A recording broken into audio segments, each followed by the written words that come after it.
नमस्कार, आप देख रहे हैं हॉर्नबिल टीवी। छत्तीसगढ़ की खबरों के हिंदी बुलेटिन हमारे छत्तीसगढ़ में मैं माही आपका स्वागत करती हूँ। मुख्य समाचारों के बाद अब खबरें विस्तार से। बिलासपुर से लगे मुंगेली जिले के अचानक मार टाइगर रिजर्व के प्रतिबंधित कोर जोन में घुसकर हथियार लहराने, गोली चलाने के मामले में अचानक मार प्रबंधन द्वारा बड़ी कार्यवाही की गई है। सोशल मीडिया में वीडियो वायरल होते ही वन विभाग के अधिकारियों ने तुरंत कार्यवाही करते हुए पुलिस विभाग के सहयोग से 3 आरोपियों को दबोच लिया है। उनसे 2 air rifle, Tata safari storm वाहन जब्त की गई।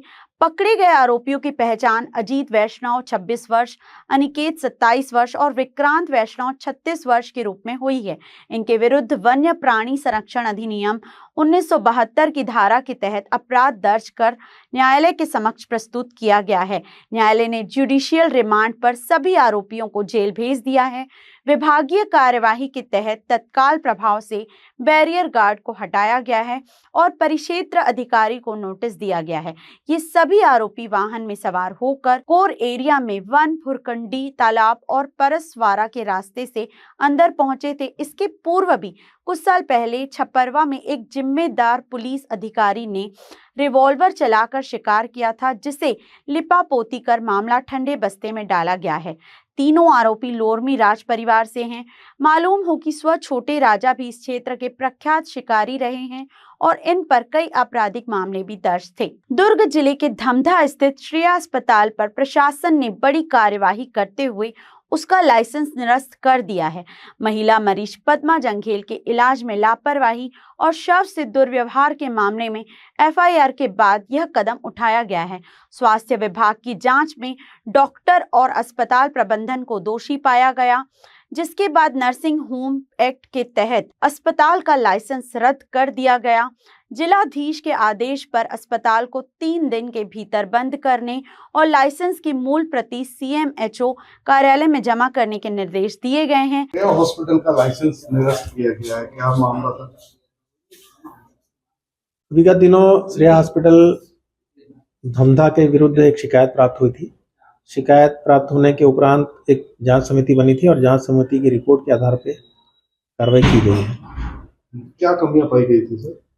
जो जांच समिति में वहाँ पे जो शिकायत के आधार पर जांच की, उसमें जो एक मरीज के परिजन को शंकराचार्य अस्पताल शिफ्ट किया गया था और परिजनों का आरोप था कि मृत होने के उपरांत भी उसको शंकराचार्य अस्पताल शिफ्ट किया गया, रिफ़र किया गया और वहाँ पे मृत घोषित होने पे उसे जो अस्पताल के स्टाफ हैं वो छोड़कर चले गए। इस संबंध में जो जांच टीम ने वहाँ पे निरीक्षण किया और लोगों का बयान लिया, तो उसमें इन्होंने ये निष्कर्ष पाया कि इस तरह की घटना वहाँ हुई है और उनके अभिमत के आधार पे एक कारण बताओ नोटिस जारी किया गया था और उसके जवाब से संतुष्ट न होने पे लाइसेंस निरस्त करने की कार्रवाई की गई है। भिलाई इस्पात संयंत्र में मजदूरों की सुरक्षा को लेकर एक बार फिर गंभीर सवाल खड़े हो गए हैं। 15 नवंबर 2025 को एसएमएस 2 निर्माणाधीन ईसीआर भवन में काम के दौरान विंच मशीन का हिस्सा टूटने से 42 वर्षीय मजदूर देवेंद्र चंद्राकर की मौत हो गई थी। हादसे के 1.5 महीने बाद अब भिलाई भट्टी थाना पुलिस ने बीएसपी प्रबंधन पर एफआईआर दर्ज की है। जांच में सामने आया कि सुरक्षा मानकों की अनदेखी की गई थी। बीते दिन महीनों में बीएसपी पर यह 5वीं एफआईआर है। बावजूद इसके हादसे थमने का नाम नहीं ले रहे। बिलासपुर जिले के सीपत थाना क्षेत्र में जमीन विवाद एक बार फिर हिंसा में बदल गया है। इस मामले में पुलिसकर्मी संजय शर्मा पर महिला और उसके परिजनों के साथ मारपीट का गंभीर आरोप लगा है। पीड़ित परिवार के अनुसार कोठार की जमीन को लेकर विवाद न्यायालय में विचाराधीन था, जिसमें फैसला उनके पक्ष में आया था। जमीन की घेराबंदी के दौरान संजय शर्मा ने तार काटने का विरोध करने पर मारपीट की। आरोप है कि वह बंदूक लेकर पहुंचा था। घटना का वीडियो सोशल मीडिया पर वायरल हो रहा है। पुलिस ने मामला दर्ज कर जांच शुरू कर दी है। जी, संजय शर्मा उसके लड़के दोनों जन मिलकर हम लोग को मारे हैं। कौन कौन को मारे हैं? मेरे को मारे हैं, मेरे ससुर को मारे हैं, मेरे पति को मारे हैं। क्या हुआ था, क्या मामला है? मामला वही हम लोग तार से घेरे हैं ना, वो कोठार को, उसी के लिए। क्या है उसमें? तो आप लोग घेरो तो उसको क्या दिक्कत है? उसकी जमीन को घेरे हो कि आपकी जमीन है कि मामला क्या है? वो ना उन लोग का जमीन था, लेकिन हम लोग केस लड़े तो हम लोग का था, इसीलिए उधर साग भाजी लगाए थे तो घेरे हैं, गाय वाय आता है खा जाता है, इसीलिए। पहले भी और मारपीट हुआ है बता रहे थे। हाँ 2-3, ये तीसरा बार है। आज FIR हो गया है। जी हो गया। क्या चाहते हो आप लोग? उसको सजा मिले ऐसे। क्या नाम लिखते हो? बबली शर्मा। कोरबा जिले में दर्री रोड पर एक और भीषण सड़क हादसा सामने आया है। राखड़ ट्रेलर की चपेट में आने से स्कूटी सवार मां बेटी की मौके पर ही मौत हो गई। मृतकों की पहचान राम कुंवर और उनकी बेटी अंजलि विश्वकर्मा के रूप में हुई है, जो कोहड़िया 4 पार की निवासी थी। हादसे के बाद आक्रोशित लोगों ने कोरबा कटघोरा मार्ग पर चक्का जाम कर दिया। मौके पर अतिरिक्त पुलिस बल तैनात किया गया। एडिशनल SP और तहसीलदार ने पहुंचकर लोगों को समझाइश दी। स्थानीय लोगों ने भारी वाहनों के लिए अलग मार्ग। मेरा नाम ज़ियाउल खान है जी सर, बताएंगे कि लगातार सड़क हादसों में बढ़ोतरी हो रही है, आपका क्या मानना है, क्या कहना है? सबसे पहली बात कि मीडिया को सबसे पहली बात मैं यहाँ पे कसूरवार इसलिए कहूँगा कि बॉडी इतने देरों होने के बाद से भी मीडिया काफ़ी लेट से आई। और दूसरी नंबर बात ट्रांसपोर्टिंग सिस्टम का जो बात है, जैसे कि हम लोग सब जानते हैं कि ये माइनिंग एरिया है, one of the Asia largest industries है कोरबा छत्तीसगढ़ में। तो गवर्नमेंट को चाहिए ट्रांसपोर्टेशन सिस्टम सही करने के लिए। जैसे कि यहाँ पे आप देखोगे, आज देखो एक भी गाड़ियाँ नहीं हैं, जो कि ये पार्किंग पे सारी गाड़ियाँ पार्क की हुई हैं। ये किसकी जिम्मेदारी है? प्रशासन की है ना। तो गवर्नमेंट को चाहिए कि इसको देखे और जो हेवी ट्रांसपोर्टेशन उसके लिए अलग से सड़क की मुहैया कराई जाए, जो कि ट्रांसपोर्टेशन सिस्टम जो हेवी ट्रक है जो सेपरेट रोड ट्रांसपोर्ट होनी चाहिए, जिसके अलग रास्ते हों, और जो लाइट व्हीकल है उसके लिए अपना अलग दायरा हो। एक्सीडेंट रोकने के लिए बहुत सारे लोग हैं, मिनिस्ट्री है, हर चीज़ है, तो ये कौन देखेगा? एक आम आदमी क्या कर सकता है? एक गरीब आदमी की जान चली गई, उसको क्या मिला बदले में? कुछ भी नहीं मिला। आवाम क्या कर रही? कुछ नहीं कर रही यहाँ पे। और आप लोग से गुजारिश है कि आप लोग आगे आकर के आवाम की सपोर्ट करें, ना कि गवर्नमेंट के, ना पुलिस वालों की। आज हमारी बारी, कल आपकी बारी, परसों किसी और की बारी। तो आवाम को चाहिए कि जागरूक हो और इस पे आगे बढ़े और फोकस रहे और ask question to the power, don't fight with each other. Okay, thank you very much. Movement I told you before, no, transportation system has to be changed. Like heavy vehicles supposed to be different road, light vehicle supposed to be different road, because light vehicle and heavy vehicle, it get together and then crash. Usually it's happen everywhere, all over in the world you can see. That is why I'm asking to the government have to be focused on it. That's nothing is more than that. Madam अपना परिचय दें। मेरा नाम प्रियंका चंद्रा है, मैं तहसीलदार दर्री। Madam बताएंगे, अभी दर्री थानांतर्गत क्षेत्र में एक हादसा हुआ, क्या? मुझे पता चला कि एक हाईवा के द्वारा एक स्कूटी सवार 2 महिलाएं थी, माँ और बेटी, उनको टक्कर मार दिया गया है करके, जिनकी मौके पर ही मौत हो गई है। तो जैसी सूचना मिली मेरे को, मैं यहाँ मौके पर उपस्थित हुई और जो भी शासन की तरफ से सहायता राशि थी वो मृतक के परिवार को दिलाया गया है। क्या कहना चाहेंगे मैडम, लगातार रोड सड़क हादसा में बढ़ोतरी हो रहा है, क्या? मैं सबसे बस यही मेरा निवेदन रहेगा कि जो स्कूटी पे सवार हैं वो भी कृपया थोड़ा संभल के चलें, धीरे चलें, और जो बड़े जो वाहन हैं उनसे भी मेरा यही रहेगा निवेदन कि थोड़ा आराम से चलें और थोड़ा सुरक्षित रहें सभी। सर, दर्री डैम में एक हादसा हुआ, सर क्या है पूरा मामला? ये जो अपना दर्री बस्ती पड़ता है, यहाँ पर 2 महिलाओं की मृत्यु के संबंध में सूचना प्राप्त हुआ था। करीब 7 बजे एक घटना है, ट्रक और स्कूटी के बीच में एक्सीडेंट हुआ था। तो फिर परिजनों को समझाइश देकर जो है उनको फिर हॉस्पिटल भी भेजा गया। सर, ड्राइवर चालक फरार है या पकड़ा गया? अभी उनको चेक कर लेंगे, जहाँ भी होंगे उनको मतलब पकड़ लेंगे फिर। जोनल मुख्यालय होने के बावजूद बिलासपुर रेलवे स्टेशन पर यात्रियों को भारी परेशानियों का सामना करना पड़ा। रविवार तड़के करीब 3 बजे स्टेशन की पानी सप्लाई पूरी तरह ठप हो गई, जिससे स्टेशन पर मौजूद सैकड़ों यात्री प्रभावित हुए। पीने के पानी से लेकर टॉयलेट तक एक बूंद पानी नहीं मिलने से हालात बेहद खराब हो गए। सुबह की ट्रेनों से यात्रा करने पहुंचे यात्री सबसे ज्यादा परेशान दिखे। खासकर महिलाएं, बच्चे और बुजुर्गों को गंभीर दिक्कतों का सामना करना पड़ा। यात्रियों का आरोप है कि पानी बंद होने की न तो कोई पूर्व सूचना दी गई और न ही कोई वैकल्पिक व्यवस्था की गई। स्टेशन प्रबंधन ने बताया कि गेट नंबर 3 के पास गति शक्ति परियोजना के तहत चल रहे खुदाई कार्य के दौरान पुरानी पाइपलाइन क्षतिग्रस्त हो गई थी, जिससे पानी सप्लाई बाधित हुई। सूचना मिलने के बाद मरम्मत कर सप्लाई बहाल कर दी गई है। यात्रियों ने इसे रेलवे और ठेकेदार की गंभीर लापरवाही बताया है। रायगढ़ जिले में लगातार बढ़ते औद्योगिक प्रदूषण के खिलाफ युवा कांग्रेस ने प्रतीकात्मक विरोध दर्ज कराने का निर्णय लिया है। शहर इस समय गंभीर पर्यावरणीय संकट से गुजर रहा है। कारखानों से निकलने वाला जहरीला धुआं, राख और रासायनिक कणों के कारण हवा, पानी और मिट्टी पूरी तरह प्रदूषित हो चुकी है, जिससे आम लोगों का स्वस्थ जीवन खतरे में पड़ गया है और गंभीर बीमारियों का खतरा बढ़ रहा है। इन्हीं हालातों को देखते हुए युवा कांग्रेस जिला रायगढ़ शहर द्वारा पर्यावरण बचाओ, प्रदूषण से रायगढ़ बचाओ अभियान के तहत सोमवार को गांधी प्रतिमा के पास जन जागरूकता कार्यक्रम और प्रतीकात्मक विरोध प्रदर्शन किया जा रहा है।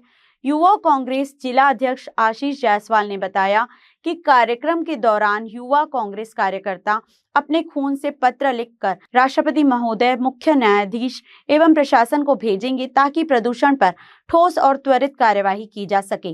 जिला शहर कांग्रेस अध्यक्ष शाखा यादव ने इसे रायगढ़ को बचाने की सामूहिक लड़ाई बताया।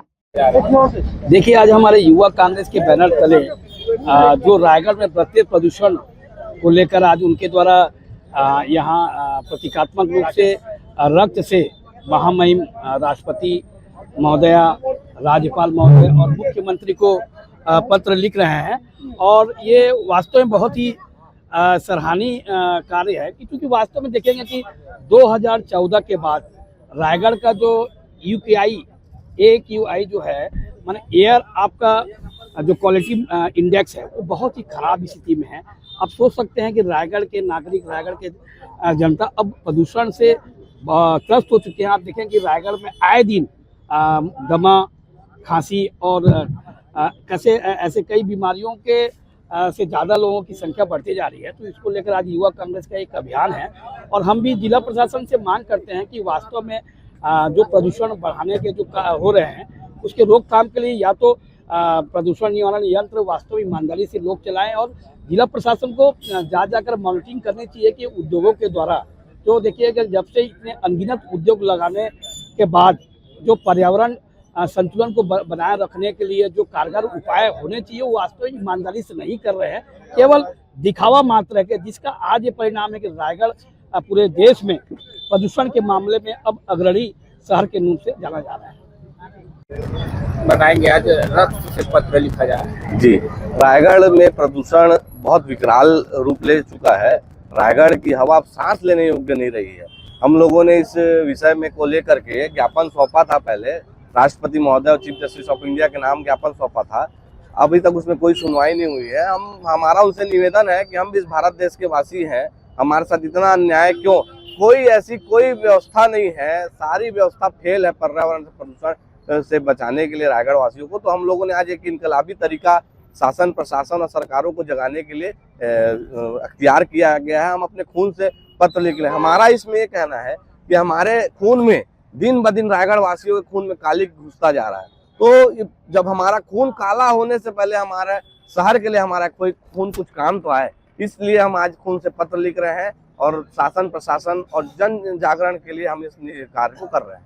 किसके नाम से पत्र लिखा जाए? लगभग कितने पत्र सौंपे जाएंगे? लगभग हमारे द्वारा 12 से 15 जो हमारे मुख्य लोगों के नाम पे पत्र सौंपे जा रहे हैं। पत्र तो बेतहाशा लिखे जा रहे हैं। आप देखिए, राष्ट्रपति महोदय के नाम पे, चीफ जस्टिस ऑफ इंडिया के नाम पे, हाई कोर्ट के जज के नाम पे, NGT के नाम पे, केंद्रीय पर्यावरण मंत्रालय के नाम पे, छत्तीसगढ़ शासन राज्यपाल के नाम पे, मुख्यमंत्री महोदय के नाम पे, पर्यावरण मंत्री के नाम पे, जिला कलेक्टर महोदय के नाम पे, रायगढ़ चैम्बर ऑफ कॉमर्स के नाम पे, अधिवक्ता संघ के नाम पे कि हमारे कानूनी लड़ाई में हमारी मदद करें। इस तरह से बहुत से हमारे जन जागरूक व्यक्ति और जो जिम्मेदार व्यक्तियों को पत्र लिखा जा रहा है। बिलासपुर शहर के 9 वार्डों में शुक्रवार से जल संकट गहराने वाला है। अमृत मिशन योजना में लगातार आ रही तकनीकी खराबी के चलते अब इन इलाकों में केवल सुबह एक समय ही पानी की आपूर्ति की जाएगी। बताया जा रहा है कि सुधार कार्य में 5 से 7 दिन का समय लग सकता है। व्यापार विहार पानी टंकी से जुड़े वार्डों तारबहार, विनोबा नगर, क्रांति नगर, विद्यानगर, तालापारा, अज्ञे नगर और हेमू नगर में शुक्रवार से सुबह सिर्फ एक बार पानी मिलेगा। वहीं अरपा पार चाटीडी क्षेत्र में बोरिंग पंप और टैंकरों के जरिए पानी की व्यवस्था की जाएगी। नगर निगम कमिश्नर प्रकाश सर्वे ने बताया कि बिरकोना स्थित वाटर ट्रीटमेंट प्लांट के वॉल चैम्बर में तकनीकी खराबी आई है। ग्रेविटी फोर्स कम होने से पाइपलाइन में लीकेज हुआ है, जिससे पेयजल आपूर्ति प्रभावित हुई है। अधिकारियों को जल्द सुधार के निर्देश दिए गए हैं और टैंकरों के माध्यम से वैकल्पिक व्यवस्था की जा रही है। इधर इस मामले में पूर्व पार्षद रामा बघेल ने भाजपा सरकार पर निशाना साधते हुए कहा कि डबल इंजन की सरकार में लोगों को पानी जैसी बुनियादी सुविधा के लिए भी परेशान होना पड़ रहा है। करोड़ों की योजना होने के बावजूद यह दूसरी बार है जब शहरवासी जल संकट झेल रहे हैं। मिशन योजना को काफी करोड़ों खर्च करने के बाद यहाँ पे संचालित की गई, अभी ठप्पा चला है, क्या कुछ कहेंगे? ये ट्रिपल सरकार की उपलब्धि है कि नए साल में बिलासपुर की जनता को बूंद बूंद पानी के लिए तरसाने के लिए मजबूर कर दिए। जो आदमी घर में आराम से पानी लिया करते थे पंप के द्वारा, जब से अमृत मिशन जल योजना जो चालू किए, बोलने के लिए तो 24 घंटा पानी देने का था, एक टाइम पानी तक नहीं दे पा रहे। ये स्थिति आ गई आज बिलासपुर में। मुझे हम लोग को जनप्रतिनिधि होने का बोलने में शर्म आने लग गया है कि बिलासपुर कहाँ गर्त में चला गया। शहर होते होते गांव में आज बस गए हैं। 24 घंटा पानी देने वाला शहर एक टाइम पानी देने के लिए मजबूर कर दिए हैं। आप इतना 300 करोड़ खर्च करने के बाद एक महीने में 2 बार हो गया। एक दिन 18 दिन पानी के लिए समस्या, अभी 7-8 दिन अभी हो गया है। क्या कर रहे हैं भाजपा की सरकार, समझ में ही नहीं आ रहा है। मेयर साहब बोलो तो कोई काम नहीं हो रहा है, सिर्फ बोलने के अलावा कोई काम नहीं हो रहा है। आप शहर में आप लोग घूम रहे हो, कहीं पर न रोड का काम हो रहा है न नाली का काम हो रहा है। पानी के लिए तो भगवान ही मालिक है, गंदा पानी। क्या आपका ये कहना है कि जो अमृत मिशन योजना है वो लोगों के लिए शहर बनते जा रही है? हाँ, मुझे तो ऐसा लग रहा है कि जो इंदौर में हुआ है कब बिलासपुर में हो जाएगा ये बताने में ज़्यादा जल्दी नहीं है, लेकिन कभी भी हो सकता है, क्योंकि गंदा पानी तो आ रहा है, लेकिन प्रशासन मानने को तैयार नहीं कि गंदा पानी आ रहा है। क्यों नहीं मान रहा है, ये समझ नहीं आ रहा। इसका समाधान कैसे हो सकता है? समाधान काम करने से होगा, बोलने से नहीं होगा। आप काम करोगे तब होगा, बोलने से नहीं होगा। नाम बताता रमाशंकर बघेल, पूर्व पार्षद।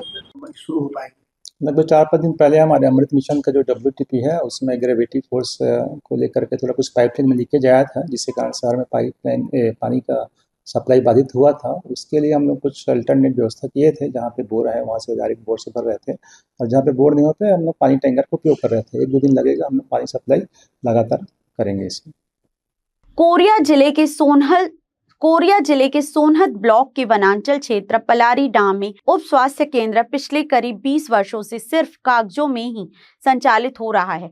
जमीनी हकीकत यह है कि न तो उप स्वास्थ्य केंद्र की कोई शासकीय इमारत है और न ही निजी भवन में वैकल्पिक व्यवस्था की गई है। स्वास्थ्य सुविधाओं के अभाव में ग्रामीणों को प्राथमिक उपचार तक के लिए भारी परेशानियों का सामना करना पड़ रहा है। पहाड़ी इलाके में बसे पलारी डांड के ग्रामीणों को पक्की सड़क और आवागमन के साधनों की कमी के चलते इलाज के लिए करीब 15 किलोमीटर दूर जाना पड़ता है। महिलाओं की डिलीवरी के समय एम्बुलेंस मिलना भी किस्मत का सवाल बन गया है और कई बार ग्रामीण भगवान भरोसे जीवन गुजारने को मजबूर हैं। ग्रामीणों का कहना है कि जिम्मेदार अधिकारियों ने वर्षों से इस उप स्वास्थ्य केंद्र को सर्व सुविधा युक्त बनाने की अनदेखी की है। कागजों में चल रही व्यवस्था ने शासन के स्वास्थ्य दावों की पोल खोल दी है। मेरा नाम नंद कुमार है, मैं ग्राम पलारी डांड का रहने वाला हूँ। यहाँ उप स्वास्थ्य केंद्र बनना था, जो कागजों पर अभी स्वीकृत है और वो अभी तक नहीं बन पाया है, जो कि यहाँ इलाज के लिए भारी दिक्कत होती है, तो सामना करना पड़ता है हर समय। और बाकी समस्या बरसात के दिनों में काफ़ी ज़्यादा होती है, क्योंकि बारिश के समय में यहाँ गाड़ी भी नहीं आती है, एम्बुलेंस भी नहीं आ पाता, इसलिए भारी दिक्कत होती है। और इस जगह में नाव जब हुआ था काफ़ी 10-15 साल पहले, फिर भी नहीं बन पाया आज तक। इमें तो 10-15 साल पहले का लागे और नहीं बन पारी से। इस सुनाई में आते कि उप स्वास्थ्य केंद्र है पलारी डांड में, बस कागजे में है, यहाँ नहीं बन पारी से। तो इलाज के लिए कहाँ जाना पड़ता है? सोनहत। कितना किलोमीटर दूर है यहाँ से? 20 किलोमीटर। कैसे करते हैं? कैसे कर अब ले जाती है इसने अपन सुविधा में। अब तो कहीं कहीं गाड़ी आ जाती है। जचकी हुए बरत है तो गाड़ी आ जाते है। चेकअप करवाए बहुत है तो अब 9 महीना में 4 बार ले जाना होती है तो नहीं ले पा रही। अब सुविधा नहीं मिले जाए वाए अब नहीं ले पा नहीं पूर पा रहे 4 चेकअप। फिर अब वही एक उधार ले थी भाई। घर में ही हो जाइए। तो घर में भाई अब नहीं पहुंच पा रहे तो घर में होते करिए। फिर कैसे करते? ले जाथन। ऐसे ही गाड़ी आ जाते तो ले जाथन। नरेश साहू आत्महत्या मामले को लेकर सोमवार को मुस्लिम समाज के लोग नेहरू चौक में एकत्र हुए और पैदल मार्च करते हुए आईजी कार्यालय पहुंचे, जहां उन्होंने ज्ञापन सौंपा। समाज के लोगों ने आरोपी सोहेल खान पर कड़ी से कड़ी कार्यवाही की मांग की। मुस्लिम समाज ने स्पष्ट कहा कि अपराधी किसी भी समाज का हो, उस पर कानून के अनुसार कार्यवाही होनी चाहिए, लेकिन एक व्यक्ति की गलती होने के कारण पूरे समाज को निशाना बनाना गलत है। उन्होंने नरेश साहू की मौत पर दुख व्यक्त करते हुए दिवंगत आत्मा की शांति की कामना की और भविष्य में ऐसी घटनाएं न हो, इसकी मांग की। हाल फिलहाल में जो एक बहुत दुखदाई घटना बिलासपुर जिले में घटित हुई है, नरेश साहू जो हमारा छोटा प्रिय भाई था, उन्होंने आत्महत्या किया। अब उनके प्रति, उनके संवेदना के प्रति, उनके परिवार के प्रति हम मुस्लिम समाज के लोग एकत्रित हुए और आज हम लोगों ने एकत्रित होने के साथ में बिलासपुर महानिरीक्षक आईजी श्री शुक्ला साहब से भी मुलाकात हम लोगों ने की है। अपनी बात भी रखी है कि जो निष्पक्षता है उसकी जाँच किया जाए। CBI जाँच की मांग हम लोगों ने की है। मुस्लिम समाज के लोग साहू परिवार के साथ कंधे से कंधा मिला के खड़ा। हम लोग यहाँ पर आज हमारे साथी नरेश साहू की जो मौत हुई है उसके लिए निष्पक्ष जांच के लिए यहाँ पर आए थे, आईजी साहब से मिलने के लिए कि जो उसकी मौत हुई है हमारे साथी की, उस पर जो भी निष्पक्ष जांच हो सकती है शासन प्रशासन की तरफ से वो कराई जाए और किसी भी धर्म या जाति को इस पे ना घसीटा जाए। व्यक्ति विशेष से गलती हो सकती है और जो अपराधी है या जो दोषी है उसको सजा मिलनी चाहिए। यही मांग लेके आज हम मुस्लिम समाज के, बिलासपुर मुस्लिम समाज के पूरे साथी यहाँ इकट्ठा हुए थे। आईजी साहब से हम लोगों ने मिलकर इस बात को रखा अपनी कि इस पे बड़ी से बड़ी सजा जो अपराधी है उसको होनी चाहिए, चाहे अपराधी कोई भी हो। आज के बुलेटिन में बस इतना ही। मुझे दीजिए इजाजत। देखते रहिए हॉर्नबिल टीवी।